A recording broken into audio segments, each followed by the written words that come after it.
workers on his job site, so they called him in. Touch out melting. You all are like disintegrating into the rooftops and cement. Like, you voted for Trump so that he could take immigrants out to get jobs back that you never had. And you're dissolving outside in this heat. Y'all should have went for corporate jobs. Go take them out. Go take them out because you all gonna go extinct at this rate. This guy over here, you think the sun is playing out in Mexico as well? Look at this. He created a whole shade hat with cardboard because his little bucket hat was not doing the job. And that's not all, y'all. The sun has been so bad, this company had to hire extra men to hold up this tarp on this roof so they can nail in the shingles in peace. The sun is out here playing no games. It is putting out God-level radiation, man. Look at this. This man got a whole snowsuit on, y'all. Look at this. What? How do you guys feel about snow gear in 100-degree weather? Would you do it? Could you? And just to let you know, people are still seeing the two suns. The fact that Donald Trump's plans for the economy would accelerate inflation and invite a recession by the middle of next year. Increase inflation and by the middle of next year would invite a recession. Trump just made America's biggest mistake. They drove the workers away. Now the whole country is falling apart. Latest news from the White House. Massive evictions backfired. California farmers watched $2 billion worth of crops rot in the fields. 4,000 farm workers disappeared overnight. Grocery prices up 40% in 2 weeks, and it's only going to get worse. Construction sites in Texas look like ghost towns. Half-finished hospitals, schools, bridges, just abandoned there. Contractors say we lost 80% of our workforce in one raid. Seniors in Florida are suffering the most. Nursing homes can't find people to work 30% to 50% staff shortages everywhere. One nursing home has closed forever. These undocumented workers aren't taking jobs. They're doing jobs that no one else wants to do. The streets of LA are now littered with trash restaurants close at 6 p.m. No dishwashers, no cooks, no cleaners. America wants them gone, but forgets who keeps us alive. Is this enforcement, or will the country destroy itself? The real question is, who will clean up the mess after we clean them up? Financially as well as emotionally. It takes a toll. You know, you get to know these guys. You become their friends. Just not an employer, but a friend. And you see what happens to their family. It's quite a shock. They did everything right. And they all had their work permits. They all, a few of them have driver's licenses. They worked with me on the Navy base, which had to go through intense security, and they found out all about their past. And you become connected with them and more than just a boss employee. You voted for Donald Trump? Yes, I did.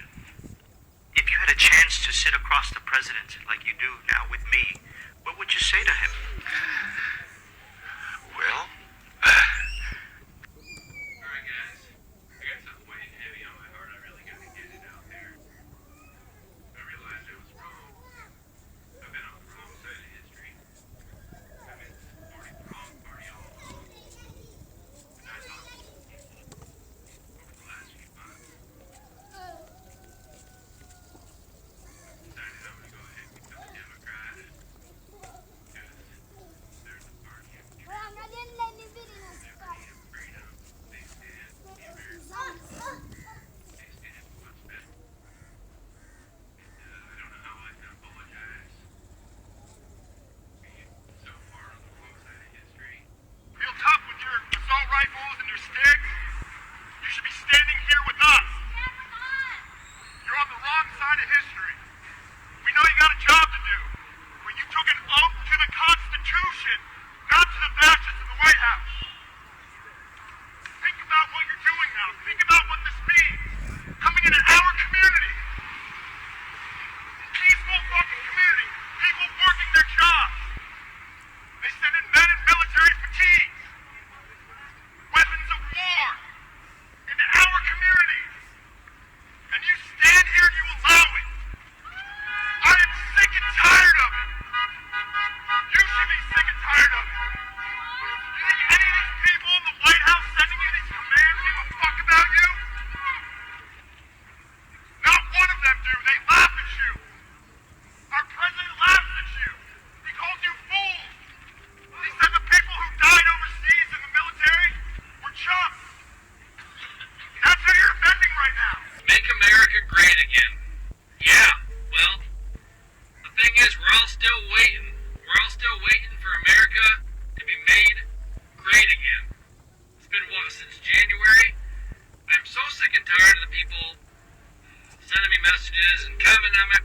saying, "Oh, you must be a Democrat. Oh, you never voted for Trump." You know what?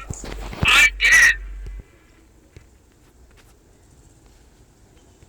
Advice to DT what he should do so that his construction site will not keep struggling because he no longer have workers, he's losing a lot of money. Make America great again. Yeah, well, the thing is, we're all still waiting. We're all still waiting for America to be made great again. It's been, what, since January? I'm so sick and tired of the people sending me messages and commenting on my posts saying, "Oh, you must be a Democrat. Oh, you never voted for Trump." You know what? I did. I voted for him, guess what? Both times. Both times. But this is the thing. It's been, what, 6 months, okay? Keep saying blame it on Congress. It just seems to me like every time he gets on the stage now, there's a different agenda, there's a different feel to things. He doesn't talk about helping you, he doesn't talk about helping me or anyone. It's middle class, low class, poor, okay? He doesn't talk about helping the American fucking people anymore. And I want to know why. We're so distracted with war and all this shit going on that it just feels like we've been forgotten. And I'll say it every day for the rest of my life if I have to, because I 100% believe it's the truth. I can feel it in my bones. We were forgotten about, and I feel like I've been had, so to speak. Like, I believed it, I trusted it, I'm still hopeful, but unfortunately, I've pretty much given up 95% of my hope. I'm still hoping, but like I said, I have so much hope that I stopped watching the news. What did you expect when you voted for a felon, a criminal? Someone who bankrupted 2 casinos. What did you expect? He said he wanted to be a dictator on what, day one? That's what you're getting. This is what dictator looks like. Because dictators don't give a fuck about any of us. But you chose this. Because you didn't want to vote for the black lady with the weird laugh. You chose to have families ripped apart. You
rational person, and now you sitting up here acting like you're in confusion. No, baby, this is exactly what you voted for. Now that Mimo and Pawpaw don't have the Medicare coverage they need to take care of dialysis, now you talking about something that's not what you voted for. Now that he took away research funding for cancer treatment and the HIV vaccine, oh, now this ain't what you voted for. Now that you and your kids can't eat no more because he took away SNAP benefits because you're disabled and can't get Medicaid for you and your kids no more. Now that ain't what you voted for. Oh, no, baby, you voted for it all. You voted for it all. But because you thought it was going to affect people who look like me and other marginalized communities, you was more than willing to vote for him because you thought it was not going to affect you. I'll say it once, I'll say it twice, I'll say it 3,000 times. Unless you are a millionaire, billionaire, or a dictator, you are a minority as well to that man. And now the rest of us got to find out because you decided to F around. I hope that helps. Trump's massive deportation plan is not really about fighting crime. That's one of the biggest lies that's ever been told in history. So what is it about? It's about racially re-engineering the United States. That's what it's about. Changing the culture of the United States. Changing the racial profile of what the United States looks like. The true goal of Donald Trump, Stephen Miller, Project 2025, and the techno-fascists all revolve around this pseudo-scientific belief that there is racial superiority among the original people who immigrated to the United States, the first white Anglo-Saxon Protestant settlers, and they believe that these are the true Americans. And once the Latinos and black people and other immigrants to this country are either imprisoned in for-profit prisons or deported, and that our laws that demand equality are reversed or perverted, it's an attempt to reposition these white men into the original positions of power that they imagined from the early days of the country. Have you seen these 3 videos?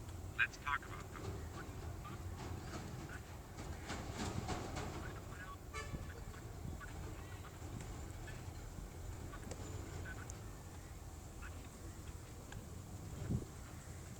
The farm.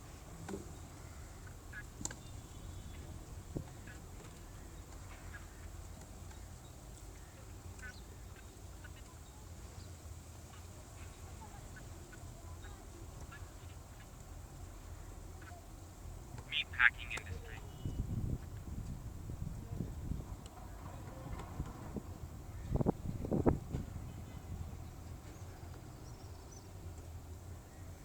How does any of that make sense? This is about cruelty, and we are shooting ourselves in the foot. That number went up at 3,000 people a day. Elementary school graduation, courthouses, people doing it the legal way. 6 in the morning, out work in the fields, picking. The logic that Americans are going to want to do these jobs. Like, what's the plan? Who's going to do these jobs? Like, think about it. Like, this can get even crazier really fast. Welcome to Alligator Alcatraz. The entrance here is a 30-foot tall wall. None of this was here 5 days ago. Got razor wire on the top. Just unbelievably impressive what the state of Florida has done here. Over my shoulder is the actual facility. As you can see, we'll be entering soon. This is the entry gate for Alligator Alcatraz. Got mosquitoes everywhere. Like landing there. Look at that. You can see. You go in, you don't come out. And if you do, the alligators get you. The mosquitoes. Jeez. All right. Okay, we'll show you inside. Follow along. It's going to be amazing.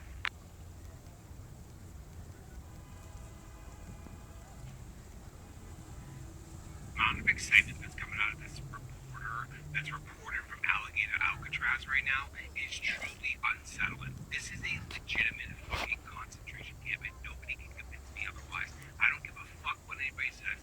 This is the middle of literally southern fucking Florida.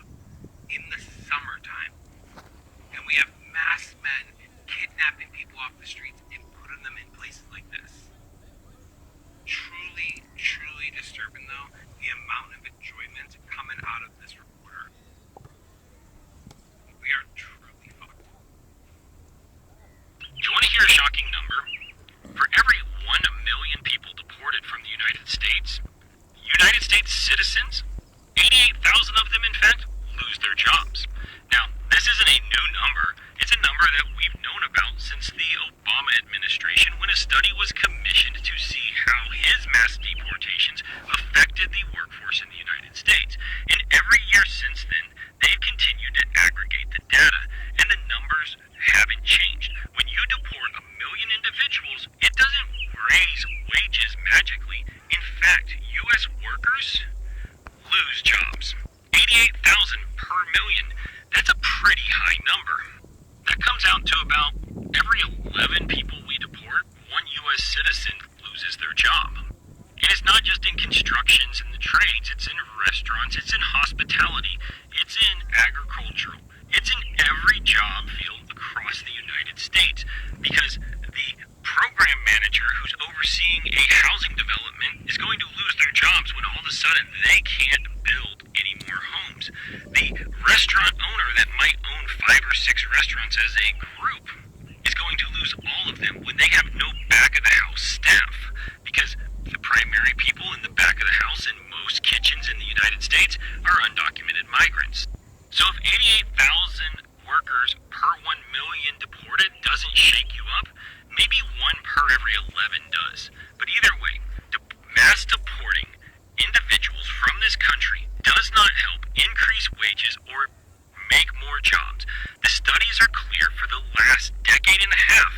When you deport people, American citizens lose their jobs. In this video today, we are seeing Americans, the white Americans, literally they're recording themselves and they say, I wish I knew how these things will turn out with the mass deportation, because right now, as you look at America right now, things are not looking good. Things are not looking good. With the mass deportation, then now people are losing jobs. The people who are legally in America, they're losing jobs, because we are being told for every 1 million mass deportation, over 80,000 people are going to lose jobs. Why? How is it coming about? So 1 million illegally undocumented workers are the ones literally doing these manually jobs, yeah, and usually they have supervisors and they have the project manager and they have senior members. So if you take a scenario where there's a whole project where it's real estate, they're building houses, and majority of people who are doing manual job construction are those undocumented immigrants, especially under the Latino community. So what's going to happen to that real estate project? So, like for example, let's say like 1,000 people, they've already migrated from that real estate project, yeah, they've been taken in by ICE and they've been detained and deported back to their original home country. So this construction site, it has lost 1,000 people overnight. So what's going to happen to the project manager? What's going to happen to the senior managers, and of course the directors, and of course the supervisors? If there are no construction workers, no job is going to go on. So who are you going to supervise? So that's what the dilemma that Americans are facing right now. We have restaurants closing down, we have real estate closing down, we have hospitals closing down, we have a big sector where is affected in one way or another, because the people who are being migrated, or should I say being deported back, are the ones who are literally doing these manually jobs that Americans do not like to do. If you look at the farms, the workers who are doing manual work are the immigrants. Most of them are basically undocumented. If you look at the kitchen staff who are doing the back office, staff in the kitchen, most of them are usually undocumented. So this thing, in a way, it's like it's a lose-lose situation in a way, one or another, because as much as you want to deal with the whole illegal immigrants, also you need to look at the bigger picture of how are these people helping the economy in the long run. Because if you end up losing jobs, if you end up closing businesses, then there's going to be inflation in the country. For example, right now you're being told there's a lot of inflation which is happening. Prices of goods have gone up. You're being told people have lost jobs. You're being told, of course, one or another, people are being affected in one or another. So people right now, they are literally regretting the way they voted. So if you look at this video critically, you see the repercussions. They say when you make a decision during who you're voting for, you need to look at the bigger picture. You need to look at your community. You need to look at yourself. You need to look at exactly what do you want to benefit out of it. But now the common citizen, the common citizen person who has a day-to-day job, who depends on paycheck to paycheck. Those are the people who are suffering. The people who are literally enjoying in America, they are the millionaires and the billionaires. I mean, those guys, they have the money, they have businesses, and literally the government is looking after them. But what happens to this common person who depends on their paycheck, who work 9 to 5, who literally maybe they have part-time jobs, who have blue collar jobs? You know, those are the people right now, they're suffering with these policies right now, because in one or another they are being affected, especially when it comes to the healthcare insurance. Medicaid has already been cut, their spending. If you come to the food stamps, it's already been cut. You've been told research funding, HIV vaccine research, all those have been done away with by the government. And those are the things which are assisting, or should I say, help people, the normal people, you know, the normal people who are in the middle class, the lower middle class, and of course the poor. Let me know what you think about this video. Did people make the right decision? And what are your thoughts? Comment, and please subscribe to my channel.